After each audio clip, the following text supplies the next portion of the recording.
What's up guys, Kevin here with VideoGames. E3 is right around the corner, so drop a like if you're excited, and hopefully we're gonna be seeing some awesome new games announced. But before that, I want to talk about the games we already know a little bit about that I am just dying for some more in-depth info on.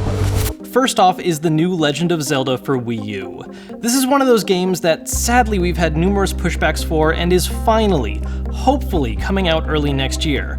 But what's even more concerning about it to me is that we just haven't really gotten any more hard info on the game outside of the initial teaser Nintendo gave us. Since then, a lot of rumors have arisen, including the idea that it will have a fully voiced cast aside from the main character Link, and that this time around you'll actually be able to choose Link's gender, both of which would be pretty cool if true. After all, Nintendo has already officially introduced a female version of Link via Hyrule Warriors with the character Linkle. Now second up is a little bit of a curveball because it's one of the big upcoming FPS games from EA, but not the main one that most people are talking about. While I am excited to try out Battlefield 1, which has already been confirmed to be at their EA Play event, personally, I'm actually a lot more excited and hungry for details on Titanfall 2 because I am a shameless fan of any game that puts me in the pilot seat of a big ol' mech. All we really know about it for now is that the game will be getting an official release trailer during the first day of EA Play on June 12th, and that melee weapons are actually a thing for mechs now given how the teaser specifically shows off a giant sword, which I am 100% for. Also, the devs have talked about how the first Titanfall's campaign was received, and this time around they'll be doing a more traditional single-player campaign. There has been a supposed leak for the game including concept art and the claims that 2 will feature larger scale maps than the first, which is cool, and that pilots will gain even more movement abilities, specifically a grappling hook, which is even cooler. Personally, the one thing I'd love to see is a boost in the game's mech customization, whether that's just having more body frames to choose from, or even a piecemeal approach where you pick legs, core, and arms. If the previously mentioned leak is true, then the game is likely to come out in October around the same time as EA's other big shooter, Battlefield 1.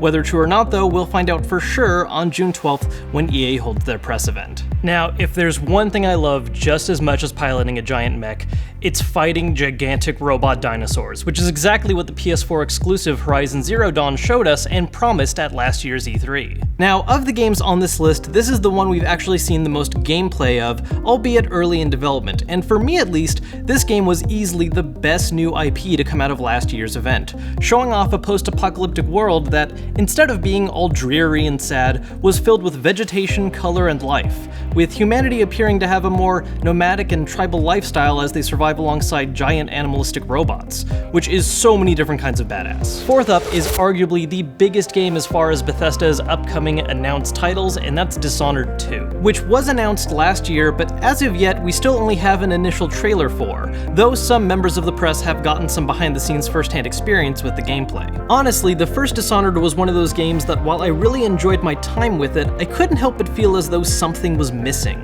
The game's levels, while offering an impressive number of options of how to tackle a situation, ended up feeling way too short. Enemy AI wasn't particularly sharp, and some of the game's magical powers completely trivialized some of the game's challenges a bit too much.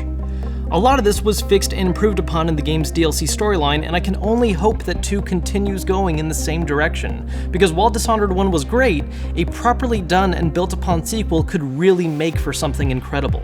Bethesda has already confirmed that this year's E3 will be the premiere of live gameplay for the public at large to see, so here's hoping for something amazing. And last is a game that, well, while I'm anticipating it, I'm also a little worried at the same time, and that's Mass Effect Andromeda. Now, I loved the first 2 Mass Effect games, and while I really wasn't a fan of a lot of the things that 3 did, it still managed to have fantastic core gameplay, so a new spin-off title, starting over, might just be the thing to put the series right back on track. We still know very, very little about this game other than its title. It's supposedly going to take place years after the original trilogy, players will once again be able to customize their lead character, and the original game's infamous vehicle, the Mako, will be making a return, hopefully with way better controls. What people have been additionally guessing about the game based on the title and bits and pieces of news and images is that this game will be taking a more exploration-focused approach to its storytelling and gameplay, adopting a Star Trek-style formula where the plot is focused on exploring new and undiscovered worlds. This is of course just an educated guess, but